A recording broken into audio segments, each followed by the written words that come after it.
Assalamualaikum warahmatullahi wabarakatuh. Innal hamdalillah nahmaduhu wa nasta'inuhu wa nastaghfiruh wa na'udzu billahi min syururi anfusina wa min sayyiati a'malina. May yahdihillahu fala mudhillalah wa may yudlil fala hadiyalah. Asyhadu an la ilaha illallah wa asyhadu anna Muhammadan abduhu wa rasuluh la nabiyya ba'da. Allahumma salli wa sallim ala nabiyyina Muhammad sallallahu alaihi wasallam wa ala alihi wa sahbihi wa man sara ala nahjihi ila yaumiddin, amma ba'd. Baik ikhwah, kita lanjutkan kajian akhlak masih di sekitar fitnah pakai tok ya, artinya kecerdikan. Kita melanjutkan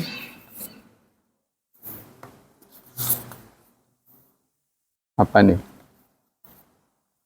hal-hal kurang dekat sini ya, bagian-bagian dari kecerdikan. Yang qasimu fitnatu ila kismain. Kecerdikan itu terbagi dua. Fitnatun mauhubatun minallah tabaraka wa ta'ala yahibahallah may yasha min ibadih. Pertama, kecerdikan bawaan. Jadi bawaannya memang udah cerdik. Fayuniru basiratuhu, fayuniru basirat, maka basirahnya, keputusan-keputusannya itu bersinar. Ya, artinya berwarna. Keputusan-keputusan. Ya. Sebenarnya soal keputusan ini hampir semua yang dilakukan manusia itu keputusan sebenarnya. Contohnya kita pagi ini ke sini, itu keputusan. Ya, Rasulullah pernah menyatakan setiap pagi, setiap hari manusia itu mengeluarkan keputusan. Hari ini mau diisi apa gitu. Ya, itu sangat bergantung dengan kecerdikan. Yang nggak beda dengan kita punya telepon seluler. Di situ kan diberi kuota. Ya, kita diberi kuota, yaitu umur. Umur ini mau dipakai untuk apa? Itu sangat berkaitan dengan kecerdikan. Nah, nasib kita hari ini, begini ini, itu juga tidak bebas dari kecerdikan kita, atau buah dari kecerdasan kita.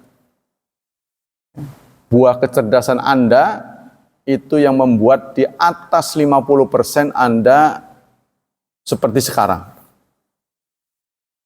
Ya, memilih BPI contohnya, RW 04 sebagai tempat tinggal. Itu kan keputusan juga. Ya, kecerdikan. Jadi, kecerdikan apa yang membuat pengaruh besar pada hidup kita? Menurut Syekh Utsaimin ada 3. Pertama, kecerdikan memilih tempat tinggal. Yang kedua, kecerdikan dalam memilih pasangan. Ya, kalau kita tidak cerdik, itu nanti gagal di tengah jalan. Dan berakhir sangat tragis. Artinya untuk ganti lagi itu tidak mudah. Ya, nggak seperti orang beli kucing atau beli apa gitu ya, benda bisa ditukar-tukar kapan saja. Nggak bisa ini, nggak bisa tukar tambah. Yang ketiga adalah memilih, tadi itu memilih tempat tinggal, memilih pasangan hidup, dan memilih kendaraan. Katanya 3 ini. Ya nggak tahu lah, Syekh Utsaimin berpendapat seperti itu. Ya. Nah, jadi ada kecerdikan bawaan, atau ulama ini, ada kecerdikan latihan. Asalnya dia nggak punya, tapi karena dia melatih diri, ya jadi kecerdikan berdasarkan pengalaman.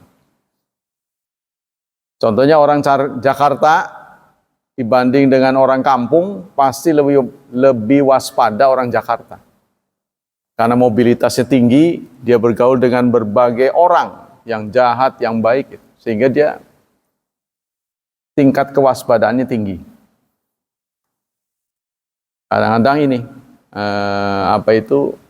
contohnya kasir bank, itu rata-rata tingkat ketelitiannya lebih daripada orang biasa. Ya, tingkat ketelitiannya. Nah ini karena berdasarkan pengalaman sehari-hari. Jadi pengalaman itu membuat refleks ya. Sudah menjadi refleks dia gitu. Udah bawaannya begitu. Contohnya tukang masak. Ya, nggak perlu naker-naker lagi kalau dia udah pengalaman, dia sudah tahu kadar garamnya segini, bumbunya segini, karena udah biasa itu. Nah, itu ada yang sudah berdasarkan bawaan, kata di sini malaya famu gairo, orang lain nggak bisa. Fatarahu qawiyal mulahadha sari al-faham. Anda lihat orang seperti ini cerdas serta cepat paham. Ya, diberi ya sama kita menghadapi murid lah. Ada yang ngabisin waktu nggak paham-paham. Tapi ada yang baru sepatah dua patah kata dia udah ngerti. Nah ini jadi bawaan itu nggak bisa didiktekan karena sudah bawaan begitu. Jangankan orang lain, anak kita saja ya tingkat kecerdasannya berbeda-beda. Susahnya ya manusia itu yang biasa hidup prihatin tingkat kecerdasannya lebih biasanya. Ya, dulunya hidup prihatin, banyak latihan sengsara begini gitu. Nanti ketika dia jadi itu betul-betul matang. Tapi kalau yang dikatrol, dimanjakan, itu tingkat kematangannya kurang, anehnya begitu. Karena mungkin kurang latihan. Seperti sekarang lah kita diberi hidup oleh Allah mudah. Kita melihat atau kita menginginkan anak kita kalau sukses jangan sesengsara kita gitu. Kalau dia bisa sukses jangan sesengsara kita, maka kita manjakan, kasih sekolahnya yang bagus. Ya nggak perlu mikirin makan lagi. Pokoknya setiap waktunya makan ada. Kedua, tidurnya nyaman. Pokoknya bla bla bla bla gitu, sehingga ujung-ujungnya biayanya mahal. Nggak apa-apa, supaya dia nasibnya tidak jauh berbeda dengan hidup di rumah. Tapi begitu pulang, dia ingin hidupnya seperti itu. Biayanya makan ada, biayanya tidur nyaman, nggak panas. Jadi ruangannya ber-AC. Ya, sampai begitu mahal jadi. Begitu tamat begitu di rumahnya, nggak mau kerja. Nah ini, ya, ini juga buah dari kecerdikan orang tuanya, menyekolahkannya gimana. Investasi yang paling mahal itu pendidikan sebenarnya. Maka itu Islam adalah satu-satunya agama yang kitab sucinya dimulai dengan Iqra, baca. Melek. Makanya disebut dengan literasi. Bukan saja literasi huruf, tapi literasi sosial, literasi ekonomi, dan banyak lagi, melek. Nah, untuk bisa melek ini membutuhkan jam terbang yang cukup ya. Ya, itu kecerdasan. Al-wasail mu'inatu ala iktisabil fitnah. Nah, kalau kita harus mendapatkan kecerdasan itu dengan pengalaman, Pengalaman apa saja yang bisa mencerdaskan kita? Nah, pertama katanya ya. Al-wasail mu'inatu ala iktisabil fitnah. Pertama iman. Hidup harus dengan iman. Karena apa? Ada hal-hal yang ya ada ketidakpastian yang dihadapi manusia. Contohnya ketidakpastian setelah mati mau kemana? Masa depan saya bagaimana? Ya. Menurut saya juga termasuk memilih jodoh sih. Memilih jodoh itu bagaimana sih yang bagus? Kan ada ketidakpastian. Ya. Memilih jodoh yang bagus yang bagaimana? Sing penet ku pripun kata orang. Yang bagus itu bagaimana? Yang solihah lah. Nah kan solihah ini kan akhlak. Nggak bisa dilihat pakai mata. Biasanya orang kalau mau jadian bagus-bagus saja semuanya. Ya, semuanya terlihat baik-baik saja gitu kan. Bagaimana Anda bisa meraba ke depannya? Nah, kalau menurut saya kita harus istikharah. Istikharah, maka Islam mengajarkan istikharah. Istikharah itu konsultasi dengan Allah. Tolong dipilihin yang bagus yang bagaimana. Terus gimana menentukan bagusnya? Ya butuh waktu doa yang panjang. Terus istikharah. Nanti Allah akan memberikan kecenderungan. Jadi kita normalkan dulu, kita zerokan keberpihakan. Ya, kitanya istilahnya baik calonnya satu atau dua. Kalau dua, saya mau pilih salah satu, yang bagus yang mana? Kalau satu, kita akan pilih bagus nggak? Ya, kita istikharah, minta bimbingan dari Allah. Makanya doanya itu kan katanya itu dalam sebuah hadis, dalam urusan urusan yang ringan saja Rasulullah istikharah. Supaya keputusannya itu tidak mengakibatkan penyesalan. Pemborosan. Artinya untuk mendownload aplikasi ya, ininya terlalu banyak muatannya. Begitu sudah di-download, nggak bagus, buang lagi. Itu kan makan kos. Nah, ini harus dipikirkan. Kos yang paling mahal itu umur. Jangan buang-buang umur. Nah, ini kita sadar kalau udah begini baru sadar. Dulu mah nggak sadar. Nggak pernah ngerem, gas terus, jos, nggak taunya masuk ke belumbang. Waduh, ya. Jadi mau recovery-nya itu butuh waktu panjang. Jadi kita bertindak jangan sampai salah, Contohnya yang paling besar menentukan agama. Saya dulu bukan Muslim, menentukan agama ini yang benar. Itu nggak boleh dipengaruhi orang lain, karena agama buat kita. Hidup mati kita karena agama. Masa depan kita ada pada pemahaman, keyakinan. Ini, ya teman-teman ya banyak yang nggak milih. Menurut saya tidak cerdas. Memilih Islam sebagai agama itu cerdas. Tapi setelah masuk Islam kita disuguhi oleh berbagai menu dari senior-senior kita. Ada menu yang membuat kita yaitu terjerumus. Tuh. Ya kan? Menu yang eksklusif. Menu yang bahkan ajarannya suruh melawan orang tua. Jangankan yang non-muslim, yang muslimnya dilawan. Ada yang begitu. Anehnya teman-teman setelah saya mencoba masuk, karena saya ingin, saya masuk dulu. Saya gerayangi, nggak benar.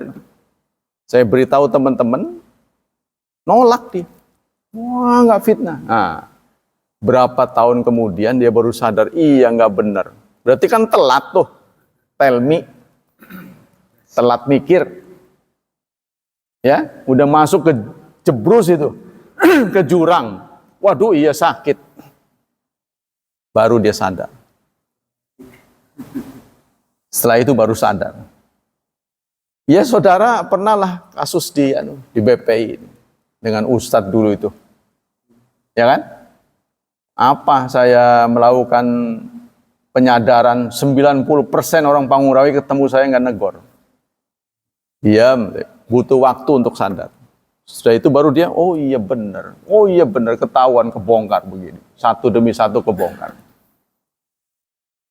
Tuh. Jadi itu kecerdasan.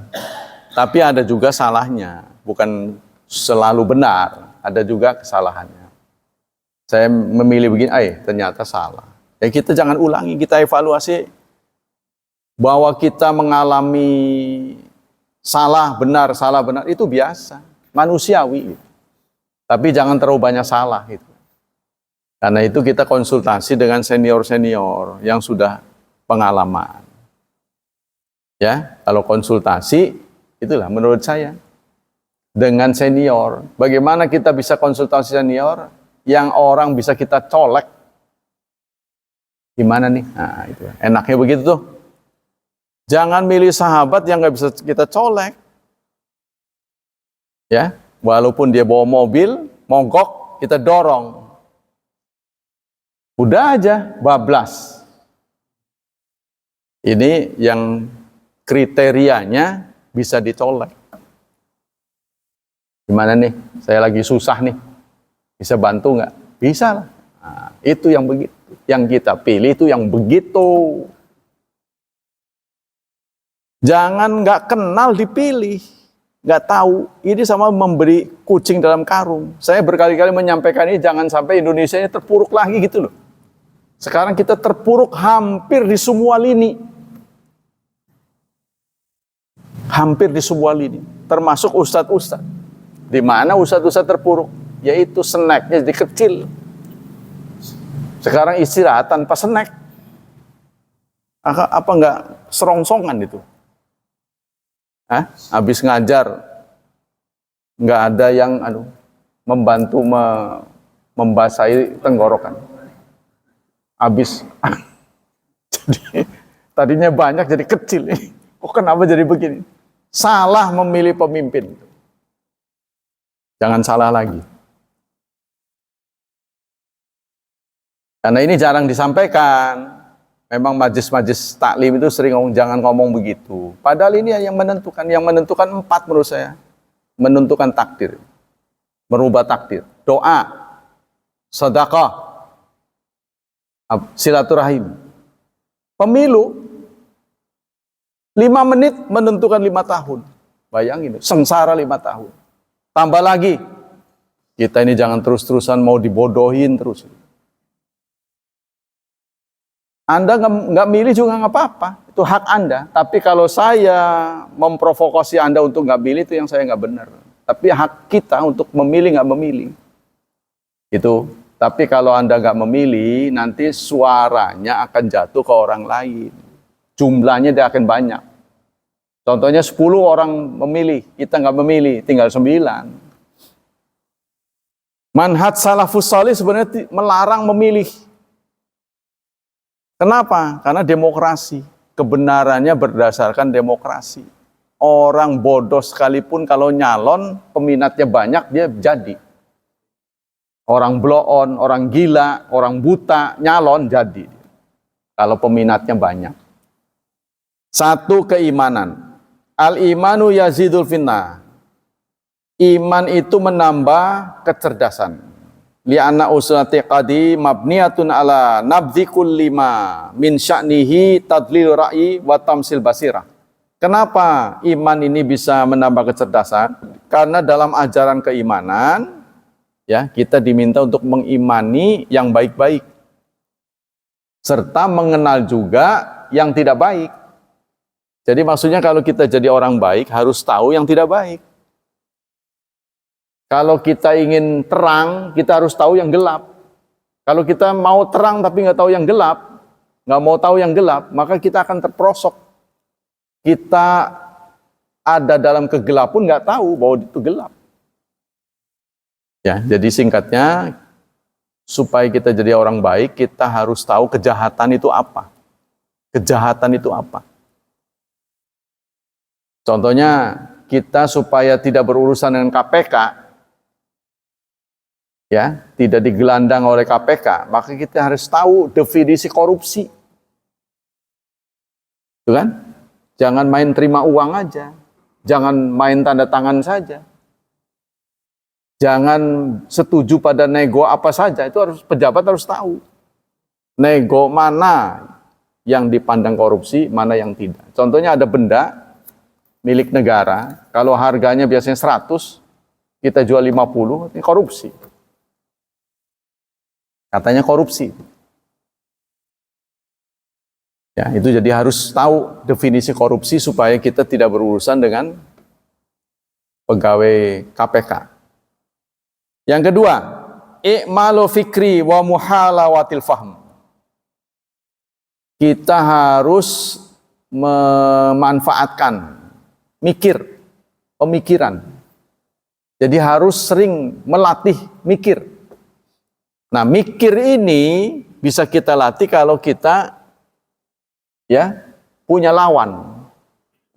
Karena pikir ini kan harus terus ya diasah lah.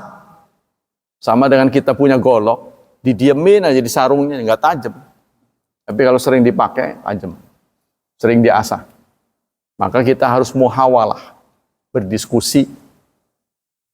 Intinya adalah seseorang bisa cerdas itu karena orang lain.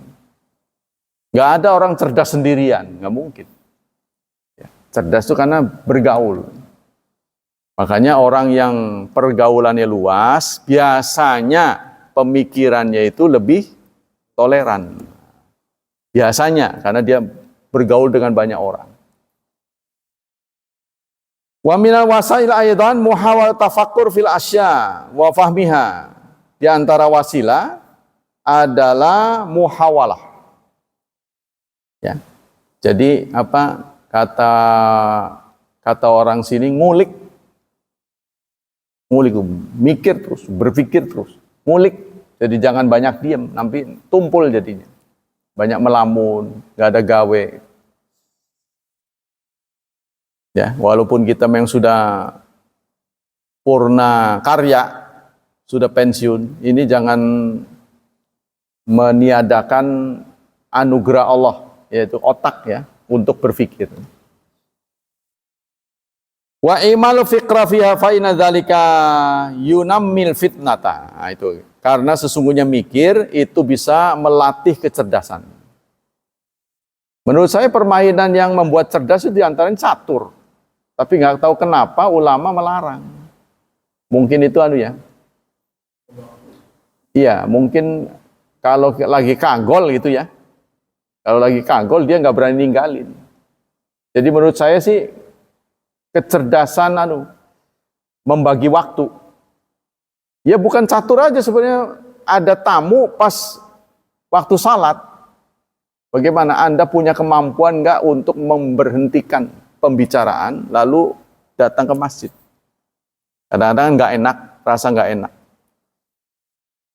Bisa nggak kita mengatur diri kita itu? Begitu tuh.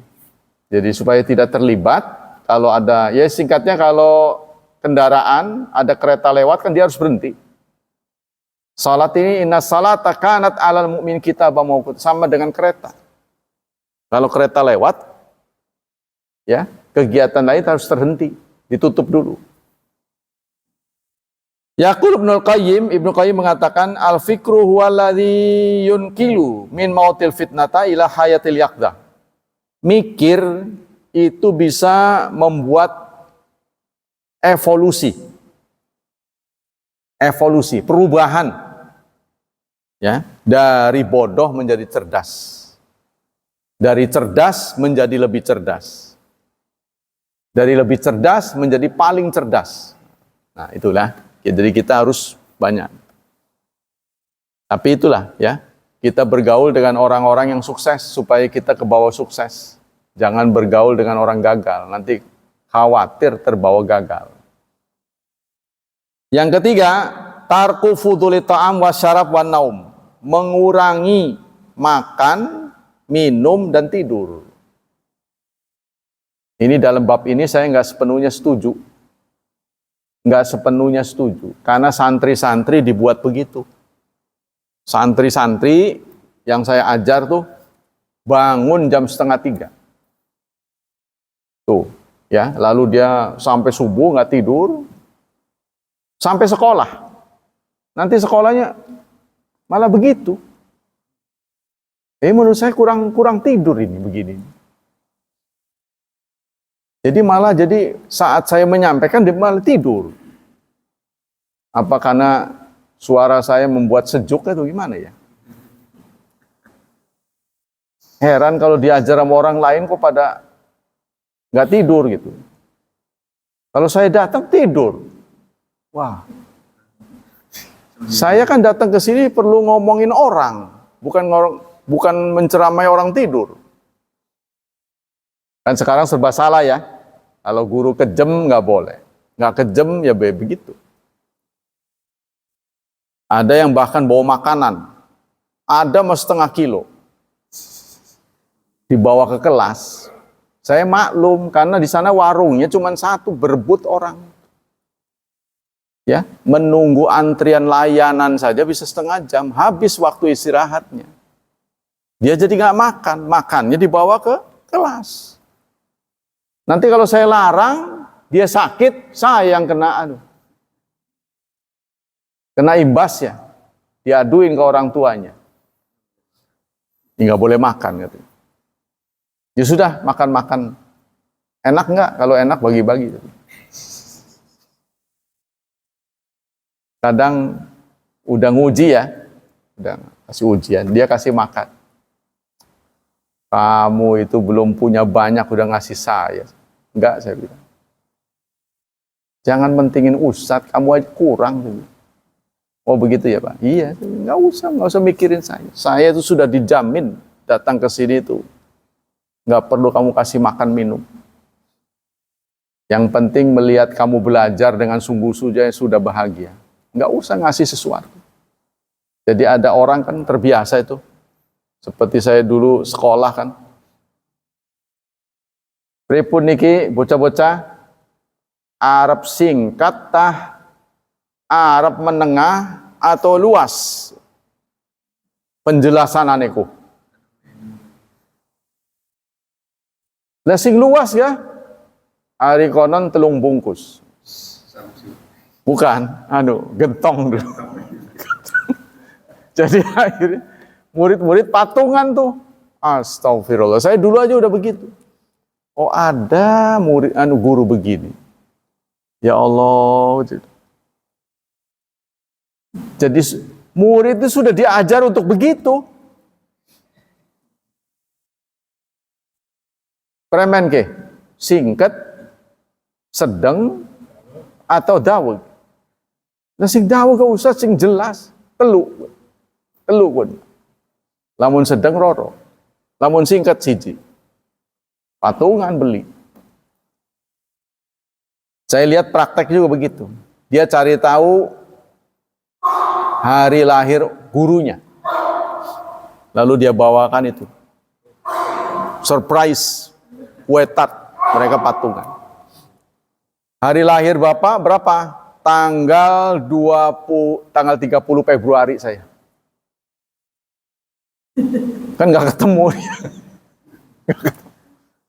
Jangan pernah. Saya kalau diberi minum, saya tanya, apakah kamu memberi kepada semua guru minum ini? Enggak, jangan. Kamu berarti tidak adil.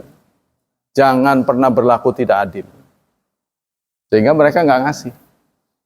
Sudahlah, nggak usah begitu-begitu saya bilang. Saya dewasa kok. Ada yang kadang-kadang sekedar dari atas ke bawah aja, tasnya dibawain. Oh jangan, saya bilang.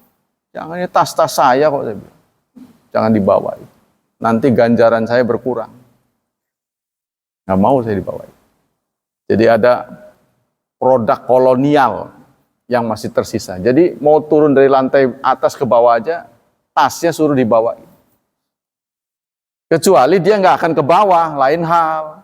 Tuh kan? Mau dia aja ke bawah kok tasnya dibawain orang. Astagfirullah, kayak pejabat aja. Saya nggak terbiasa begitu. Nah ini jangan dibiasakan ini, membentuk anak-anak itu untuk ya tidak menghormati orang lain.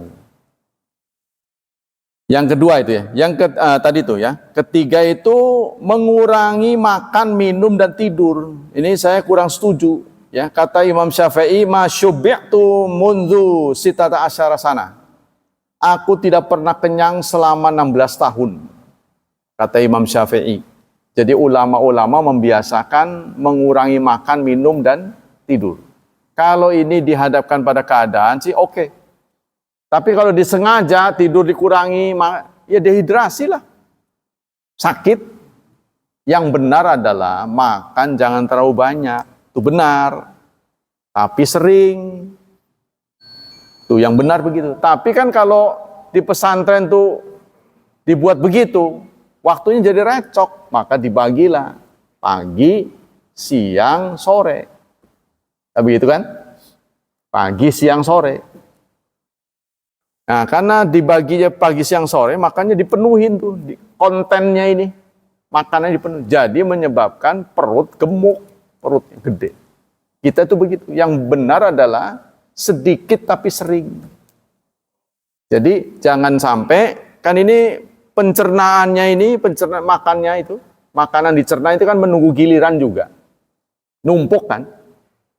Makanya ada anjuran yang cepat busuk diduluin. Contohnya kalau kita harus makan buah dengan karbohidrat, maka buah dulu, karena buah lebih cepat busuk. Nanti dia di belakang nih. Biasanya kita kan ini apa? Cuci mulut kan? Taruhnya di belakang. Karbohidrat lama.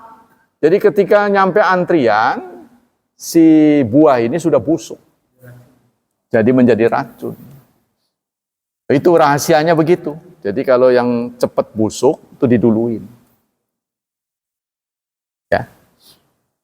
Jadi itu akan menjadi detox untuk tubuh kita.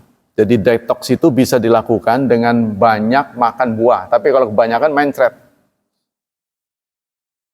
Antara lain kita melatih itu diri dari pagi sampai zuhur jangan makan karbohidrat. Buah. Tapi yang manis, jangan asam. Tapi jangan buah itu jus, ya jus sama aja itu gulanya itu. Jadi yang masih alami itu akan mengeluarkan racun-racun dalam tubuh kita.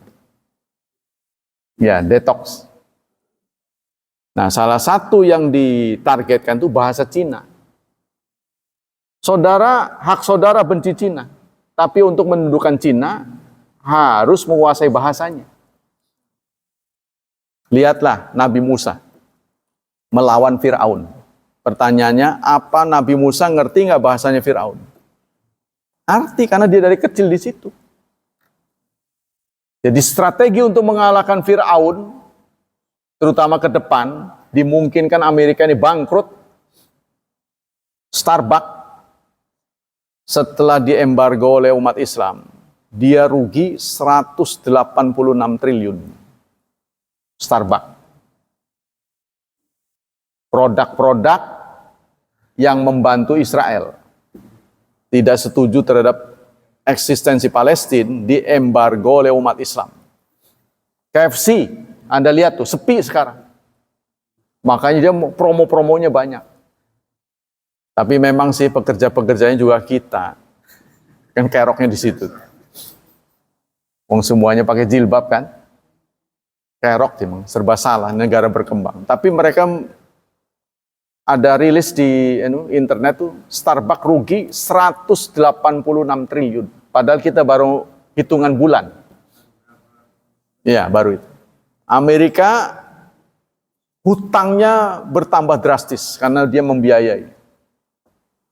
Iya, kan Anda tahu dompet, tas yang kita bawa, kalau sudah bahasanya perang, tas untuk perang, waduh harganya pasti berlipat-lipat.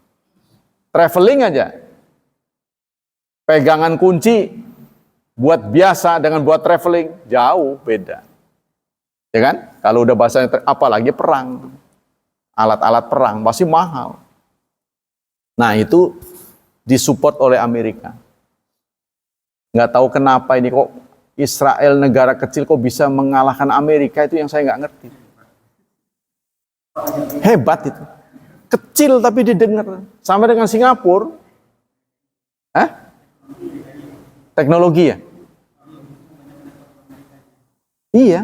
Orang Amerika sendiri nggak kuat, Pak. Salah satu presiden Amerika yang merasa kita ini sudah ditunggangi Israel, itu yang terbunuh itu. Ya Kennedy. Lihat tuh sejarahnya. Dia sadar orang Israel ini sudah menguasai kita. Maka harus sedikit demi sedikit dihilangkan. Tapi dia sendiri jadi korban. Jadi Amerika sendiri nggak bisa melawan. Makanya semua presiden Amerika, salah satu poinnya supaya dia bisa berkuasa, dia harus mendukung Israel. Tuh, jahatnya begitu. Jadi salah satu poinnya dia berkuasa atau itu menjadi promo supaya orang mau milih dia. Nah, dia berpihak pada Israel. Termasuk Obama. Iya. Begitu cerdasnya. Termasuk Singapura. Kita kalau mau mengekspor udang, itu harus izin Singapura. Ininya apa? ACC-nya. Begitu hebatnya Singapura itu. Negaranya kan kecil, nggak lebih dari Jakarta. Negara, tapi kalau kita kan Jakarta cuma provinsi. Bayangin, kalau kita ke Singapura tidak pernah kita melihat sawah dengan gunung yang asri. Jarang adanya mall. Jadi kota 1000 mall, negara 1000 mall. Di mana orang menginap, ternyata di antara mall dengan mall itu ada apartemen. Di sanalah mereka itu, ya seperti kandang burung, hidupnya di awang-awang. Itu mereka. Jadi sebenarnya lebih nyaman Indonesia. Nah, 3 hal tadi ya, yang Allah sukai, 3 Allah benci. Yang disukai itu pertama, kurang makan, kurang tidur, kurang ngomong. Kurang ngomong. Kalau orang jarang ngomong, nanti giliran ngomong nggak bisa ngomong. Nggak terlatih, kalau menurut saya ya. Jadi ini mungkin kondisi dulu ya. Kondisi sekarang, kita ini butuh ngomong.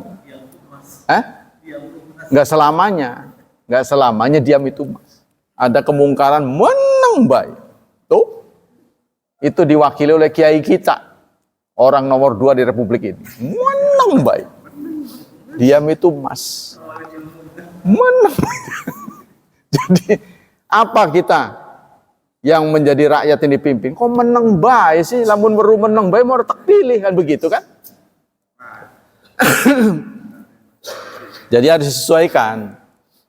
Jangan sampai sudah dipilih diem aja. Ya buat apa dipilih kalau nggak bersuara? Kan tugas wakil rakyat itu bersuara modalnya.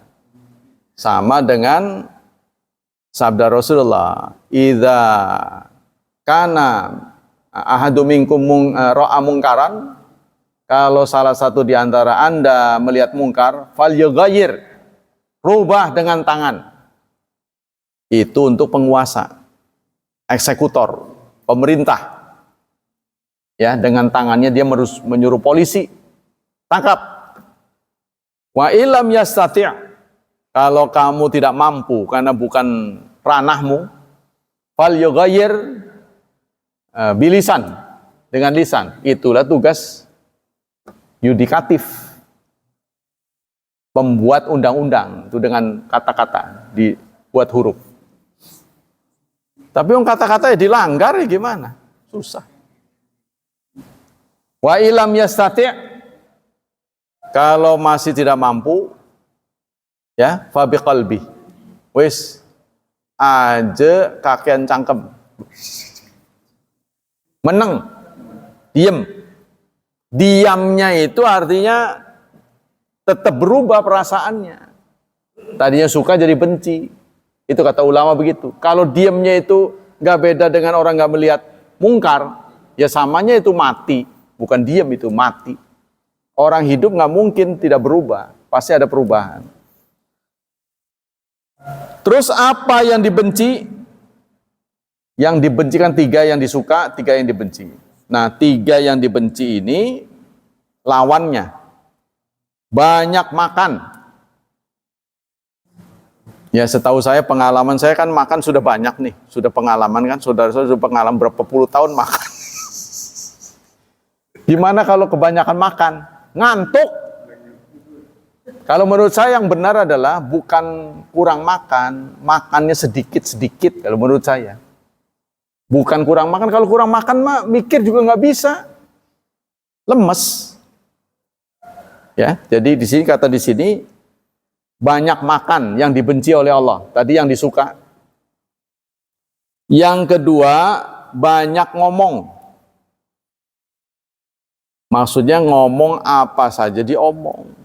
Dengar ngomong itu jadi kayak ketel katanya. Kayak ketel katanya. Kita itu kafa bil mar'i itsman. Nanti ada hadis, cukup seseorang dianggap berdosa kalau apa yang dia lihat, apa yang dia dengar diomongin. Jadi kita harus pandai merahasiakan. Ada sesuatu yang boleh kita sampaikan, ada yang ditahan nanti lagi, ada yang sama sekali tidak bisa dibicarakan, disimpan dalam hati. Tuh, ya, rahasia. Jadi kalau sudah ini rahasia antara Bapak dan saya, jangan sampaikan pada orang lain.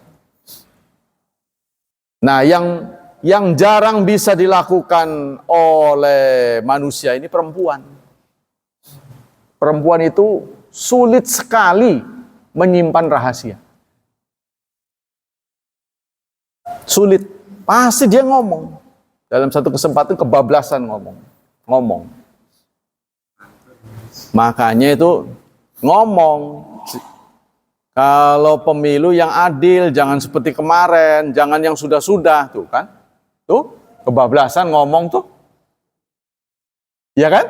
Kebablasan kan? Ngomong begitu. Harus yang adil, jangan yang sudah-sudah katanya. Padahal dia menjadi berkuasa karena yang sudah-sudah itu. Produk yang sudah-sudah. Jadi kita mengambil pelajaran dari sini, jangan coba-coba, saudara, ya, jangan coba-coba kita mengedepankan pemimpin dari produk yang gagal. Jangan. Saya dulu juga diminta untuk menjadi hakim peradilan agama oleh dosen saya, kan udah empuk bener tuh, jalannya udah pas. Tapi saya diminta untuk menyediakan 10 juta. Kurang lebih 20 tahun yang lalu. Kira-kira harga bakwan itu 100 rupiah. Waktu itu 1000. Sekarang berapa sih? 250 lah. Waktu itu harga bakwan 250. Saya menyediakan 10 juta. Saya berpikir, kalau kita menegakkan hukum diawali dengan pelanggaran hukum, maka kita tidak akan mampu menegakkan hukum. Menurut saya, ya saudara bebas menolak pendapat saya. Kalau pemimpin ini dibolehkan menjadi pemimpin karena kesalahan pengadilan, jangan pernah jadikan. Sebab nanti dia akan membenarkan pengadilan yang salah. Tuh. Lagi orang yang benar saja, ya, yang flat, yang sesuai dengan standar, boleh jadi menceng. Itu yang sudah punya standar loh ya, yang punya parameter. Apalagi yang awalnya sudah menceng. Tuh, menurut saya begitu. Jangan dibolehkan. Sebab nanti Indonesia terbiasa melanggar hukum. Kita ini kan negara hukum, bukan negara kekuasaan. Utamakan hukum. Karena kita tahu bahwa negara ini berdasarkan hukum, kita berani menegur polisi kalau dia salah kan? Kalau negara kekuasaan kan kita nggak berani negur. Bapak salah. Ini kenapa kok bawa motor nggak pakai helm? Saya suruh pakai helm, Bapak nggak. Bapak melanggar hukum. Nah, hukum yang berkuasa. Tapi kalau penguasa yang lebih daripada hukum, kita takut jadi. Dia yang punya negara, susah. Nah itu, jadi 3 hal yang dibenci, kebanyakan makan. Ini mungkin kebanyakan ya, bukan banyak bukan banyak makan, kebanyakan makan, kebanyakan ngomong, kebanyakan tidur. Bawaannya ngantuk aja itu. Bawaannya. Boleh jadi itu penyakit. Jadi harus diobati. Kalau kita sudah tidur 9 jam, masih ngantuk, itu berarti ada metabolisme yang nggak beres. Katanya begitu pedomannya, Pak. Kalau kita sudah betul-betul tertidur 9 jam kok masih ngantuk aja, berarti tubuh kita nggak beres. Kita hitung aja tidur lesnya itu berapa jam. Oh, memang saya masih kurang, wajar. Contohnya begitu. Qala Syamsuddin As-Safarini wal bitnah tuthibul fitnah, katanya. Kekenyangan ini menyebabkan hilang kecerdasan. Ya, jadi kalau kita terbiasa kenyang, maka nggak bisa mikir. Anda ngantuk ya. Watajlibu amradan asiratan, dan akan menyebabkan memicu datangnya penyakit. Jadi penyebab kenapa penyakit, Bapak sekalian, tadi saya sudah jelaskan. Untuk menghadapi pencernaan, nunggu giliran. Ya, begitu nyampe harus dicerna, ini udah keburu busuk, udah basi. Udah keburu basi. Makanya ada tips dari kesehatan, sebaiknya kita masak nasi itu habis. Ya, masak habis. Bagusnya begitu. Kita kan supaya irit, ya kadang-kadang buat sehari setengah, buat besok dimasak sekarang. Nanti kan gampang diangetin. Terpikir oleh kita, kalau butuh ada. Tapi yang bagus itu sebenarnya masak habis, masak lagi. Jadi masak seperlunya. Buat isi kita, udah habis. Sebab itu baru terus. Jadi kalau bisa yang nasi yang kita makan tuh baru masak gitu. Jadi bukan yang kemarin-kemarin. Sebab proses penghangatan itu nggak semuanya bagus. Katanya gitu ya, ini menyebabkan kita sakit. Yang kita nggak tahu perasaan mau bagus itu. Nggak tahu, ini kita menyebabkan kuman-kuman di dalam. Ya, bagus visualnya aja, tapi tidak bagus isinya. Waqala Abu Hamid Al-Ghazali, kata Abu Hamid Al-Ghazali ini penulis Ihya Ulumuddin, asyaba, kenyang, yuskilul badan, menyebabkan badan kita berat. Kalau kita tubuhnya tambun, ini menyebabkan badan kita berat, sehingga malas. Ya, sama dengan rongga tubuh kita ini. Kalau masing-masing membesar, jadi artinya jantung, kalau kita gemuk kan semua jadi besar. Jantungnya tambah besar, paru-parunya tambah besar, tapi tulang nggak tambah besar, jadi sesek. Ini menyebabkan geraknya lamban, nah itu. Makanya ngos-ngosan. Biasa saya kalau giliran Ramadan itu biasanya makan buka itu sedikit, tapi nanti setelah tarawih. Maksudnya apa? Kalau lagi nggak tarawih nggak apa-apa, tapi kalau lagi tarawih ngos-ngosan. Maksudnya kalau kita jadi imam, kalau nggak jadi imam sih ngikutin doang, enak aja itu.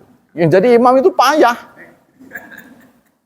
Itu sebabnya yang mewajibkan 23 rakaat dicepetin. Itu rahasianya itu. Kalau dia kepanjangan, ngos-ngosan itu, berat. Kalau bisa sih ini belum ada formula ini. Bagaimana kalau tarawih itu diimami lebih dari 1 orang? Tuh, ya, jadi nggak tertukar 4 rakaat sewang ta. Jadi imamnya ada 3, 4. Wah, nggak dicontohkan Rasul. Iya kan dulu mah hafalannya banyak, sekarang mah sedikit. Contohnya begitu. Kadang-kadang kan bablas kehilangan hitungan, udah berapa rakaat ya, makmum mah enak aja ngikut, imamnya ini berat. Nah, saya biasanya bawa karet gelang kan enak, kalau udah lepas, oh baru 2. Jadi 1 karet dilepaskan 2 rakaat. Satu lagi. Karena ada 4 nih, jadi 8 nih. Oh, kita 2 rakaat ini nanti 2 rakaat lagi. Jadi jangan sampai keliru. Oh, udah habis, tambah 3 rakaat. Apalagi yang 20, maka ditandai yang 20 itu dengan teriakan-teriakan. Shallu ala Nabi. Nah, itu 4 rakaat pertama. Ya kan? 4 rakaat pertama. Shallu ala Nabi. Nah, 4 rakaat pertama kan 20. Nah, rakaat 4 rakaat lagi kan 20 nih. Jadi dibagi 5. Abu Bakar Siddiq radhiyallahu an. Nah, 2. Umar bin Khattab, Utsman bin Affan, Ali bin Abi Thalib, selesai. Imam tuh menarik. Jadi sesungguhnya mereka menghitung. Tuh, tujuannya tuh. Kalau enggak nanti kebablasan. Nah, mereka enggak cerdas. Bagaimana bisa menghindari bid'ah? Jangan begitu. Pakailah karet. Tuh, kalau mau lebih aman pakai cincin. Cincinnya ada banyak. Dari kanan ke kiri, kan makmum enggak tahu ini. Ya, pokoknya pinter-pinter lah. Jadi imam itu harus pinter. Kalau udah salah, ulangi. Masih nggak bisa, berarti Anda nggak bisa. Berarti nggak berhasil mengingatnya. Sudah, ganti. Nah, kalau bisa ganti, makmumnya nggak tahu. Contohnya kan, wa kulu washrabu hatta yatabayyana lakumul khaytul abyadu minal khaytil aswadi minal fajr. Waduh, setelah ini apa ya? Ya ayyuhalladzina amanu idza qumtum ila shalah, kan udah pindah. Cari yang makmumnya nggak hafal. Itu pinter-pinter imam lah. Walaupun sebenarnya sudah anjlok, sudah ngalih-ngalih, makmum nggak tahu. Makmumnya ngantuk. Nah, itu ya. Nah, bagaimana contoh-contoh? Tadi sudah 3 ya. Cara membangkitkan, melatih kecerdasan, membekali kecerdasan. Saya ulang, pertama keimanan, yang kedua sering mikir. Sering mikir. Kata Endang Saifun Ansori, mikir itu sebenarnya bertanya. Jadi satu-satunya yang membedakan manusia dengan hewan itu bertanya. Hewan tidak bisa bertanya. Hewan bisa menirukan beo, tapi ditanya nggak bisa. Kamu asalnya dari mana beo? Begitu, niruin aja. Tapi dia nggak bisa ditanya, nggak bisa bertanya. Ya, jadi kemampuan bertanya ini satu-satunya dimiliki oleh manusia. Karena seorang guru sadar bahwa bertanya itu merupakan keistimewaan manusia sebagai hewan, dari sudut hewannya, maka dia tidak akan marah. Kalau audiennya bertanya itu dia tidak akan marah, sebab audiennya itu membuktikan bahwa dia manusia. Kan begitu kan? Kalau si gurunya ngerti, tapi ada beberapa orang yang ditanya marah. Ngerti nggak maksudnya? Jadi kalau dia nggak tahu bahwa orang itu sebenarnya ingin memberitahu saya ini orang loh, bukan hewan saya. Bukti ini saya nanya. Dia akan terima. Oh iya benar. Itu kan? Tapi kalau orang yang nggak tahu marah. Nah, yang kedua tadi, ketiga, meninggalkan kebanyakan. Kebanyakan makan, kebanyakan minum, dan kebanyakan tidur. Bukan banyak ya, kebanyakan. Yang terakhir, ini karena waktunya sudah habis, muhasabatun nafs, suka berpikir, merenung. Namanya ini tahannus, merenung. Contohnya Pak Azam masih hidup sampai sekarang. Ya, maksudnya masih diberi hidup. Apa yang sudah dilakukan yang berakibat terhadap nasib sekarang ini kan akibat dulu kan. Dipikir tuh. Ada yang salah, ada yang benar. Kalau yang salah kita perbaiki, karena kan kita masih diberi hidup. Kalau yang salah jangan diterusin, dievaluasi. Kalau yang bagus kita lanjutin. Itu ya, muhasabah namanya, merefleksi kita, mikir. Kita masih diberi hidup. Kalau bisa recovery, apa yang kita bisa perbaiki hari ini. Nah, itulah saudara-saudara, akhir dari kajian pagi ini. Ada pertanyaan? Cukup ya? Berarti saudara sudah tahu. Sudah paham. Cerdas. Alhamdulillah. Semoga Allah melipat gandakan pengertian saudara. Tadi kan sudah dikasih ngerti, semoga Allah melipat gandakan. Semoga Allah tetap melindungi dan menyelamatkan kita dari wabah dan fitnah, dari syubhat dan syahwat. Semoga anak-anak kita dimudahkan hidupnya oleh Allah, hidup selalu penuh berkah, serta mereka diberi petunjuk menjadi hamba Allah yang saleh dan salihat. Subhanakallah wa bihamdik, asyhadu an la ilaha illa anta astaghfiruka wa atubu ilaik. Wassalamualaikum warahmatullahi wabarakatuh.